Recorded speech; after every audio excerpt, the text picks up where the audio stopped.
ಜನ ರೆಸ್ಪಾನ್ಸ್? ನೋಡಿ, ಬೆಳಿಗ್ಗೆಯಿಂದ ಗಾಂಧಿನಗರ ಕ್ಷೇತ್ರದಲ್ಲಿ ಮಾಡ್ತಾ ಸುಭಾಷ್ ನಗರ ಮತ್ತು ಒಕ್ಲಿಪುರಂ ಮಾಡಿದ್ದೀವಿ. ಇವಾಗ ಬಿನಿಪೇಟೆ ಬಂದಿದ್ದೀವಿ. ನೀವು ನೋಡ್ತಾ ಇದ್ದೀರಾ ಜನಸಂಖ್ಯೆ ಹೇಗೆ ರೆಸ್ಪಾನ್ಸ್ ಇದೆ ಕಾಂಗ್ರೆಸ್ ಪಕ್ಷಕ್ಕೆ. ಸೊ ಗ್ರೌಂಡ್ ರಿಯಾಲಿಟಿ ನೀವೇ ನೋಡಿ ಇಲ್ಲಿ. ಸರ್, ಇದು ಅಂದ್ರೆ ಬಿಜೆಪಿ ಭದ್ರಕೋಟೆ ಇವತ್ತು ಬೇರ್ಸೋಕೆ ನೀವು ರೆಡಿ ಇದ್ದೀರಾ ಅಂತ? ಇದು ಕಾಂಗ್ರೆಸ್ ಭದ್ರಕೋಟೆ, ಬಿಜೆಪಿ ಭದ್ರಕೋಟೆ ಇಲ್ಲ.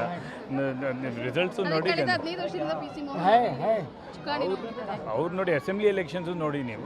ನಮ್ಮದು ಲೀಡ್ ಇದೆ. ಅದು ಭದ್ರಕೋಟೆ ಅಂತ ಹೇಳೋಕ್ಕಾಗಲ್ಲ, ಇದು ಕಾಂಗ್ರೆಸ್ ಭದ್ರಕೋಟೆ ಅಂತ ಹೇಳಿ. ಈ ಬಾರಿ ಎಷ್ಟು ಮತಗಳ ಅಂತರದಿಂದ ನನಗೆ ಹೇಳೋಕ್ಕಾಗಲ್ಲ. ಅಂದರೆ ಒಂದು ಖಂಡಿತ ಕಾಂಗ್ರೆಸ್ ಒಳ್ಳೆ ರಿಸಲ್ಟ್ ತಗೊಂಡ್ರೆ ನಮಗೆ ಜಯ ಆಗುತ್ತೆ.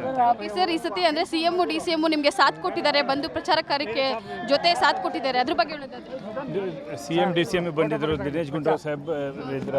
ಅವರು ಇಲ್ಲಿ ಗಾಂಧಿನಗರದಲ್ಲಿ ಬೆಳಿಗ್ಗೆಯಿಂದ ಮೊನ್ನೆನೂ ಕ್ಯಾನ್ವಾಸಿಂಗ್ ಮಾಡಿದ್ವಿ. ಅವ್ರ ಲೀಡರ್ಶಿಪ್ಪಿಂದ ಗಾಂಧಿನಗರನಲ್ಲಿ ನೋಡಿ ಒಳ್ಳೆಯ ವಾತಾವರಣ ಇದೆ. ಆ್ಯಂಡ್ ಎಲ್ಲ ಕಡೆಯಿಂದ ನಮಗೆ ಕಾಂಗ್ರೆಸ್ ಪಕ್ಷಕ್ಕೆ ಬೆಂಬಲ ಸಿಗ್ತಾ ಇದೆ. Okay sir, thank you so much. ನೋಡಮ್ಮ, ಈ ಸಲ ವಾತಾವರಣ ಅಂತೂ ಭಾಳ ಚೆನ್ನಾಗಿದೆ. ಕರ್ನಾಟಕದಲ್ಲೂ ಚೆನ್ನಾಗಿದೆ, ದೇಶದಲ್ಲೂ ಚೆನ್ನಾಗಿದೆ, ಬೆಂಗಳೂರು ಸೆಂಟ್ರಲ್ಲೂ ಚೆನ್ನಾಗಿದೆ. ಅದರಿಂದ ಈ ಸಲ ಗೆಲ್ತೀವಿ. ಭಾಳ ವರ್ಷಗಳಿಂದ ನೀವು ಹೇಳ್ದಂಗೆ ಕಾಂಗ್ರೆಸ್ ಗೆಲ್ಲಕ್ಕಾಗಿಲ್ಲ ಇಲ್ಲಿ ಭಾಳ ಚುನಾವಣೆಗಳಲ್ಲಿ. ಅದು ಈ ಸಲ ವಾತಾವರಣ ಬದಲಾವಣೆ ಆಗಿದೆ. BJP ಬಗ್ಗೆ ಭರವಸೆ ಕಳ್ಕೊಂಡಿದ್ದಾರೆ ಜನ. BJP ಕ್ಯಾಂಡಿಡೇಟ್ ಬಗ್ಗೆಯೂ ಕೂಡ ಯಾವುದೇ ರೀತಿ ಅವ್ರ ಮೇಲೆ ಒಳ್ಳೆ ಅಭಿಪ್ರಾಯ ಇಲ್ಲ. ಅದರಿಂದ ಮತ್ತು ಕಾಂಗ್ರೆಸ್ ಬಗ್ಗೆ ವಿಶ್ವಾಸ ಹೆಚ್ಚಾಗಿದೆ, ನಂಬಿಕೆ ಹೆಚ್ಚಾಗಿದೆ ನಮ್ಮ ಮೇಲೆ. ಶೂನ್ಯ ಇದೆ ಸರ್ ಈ ಒಂದು ಕ್ಷೇತ್ರದಲ್ಲಿ. ಮುಂದೊಂದು ದಿನ ಅಂದರೆ ಕಾಂಗ್ರೆಸ್ ಪಕ್ಷದ ಚುಕ್ಕಾಣಿ ಹಿಡಿದ್ರೆ ಏನೆಲ್ಲ ಅಭಿವೃದ್ಧಿ ಮಾಡ್ತೀವಿ?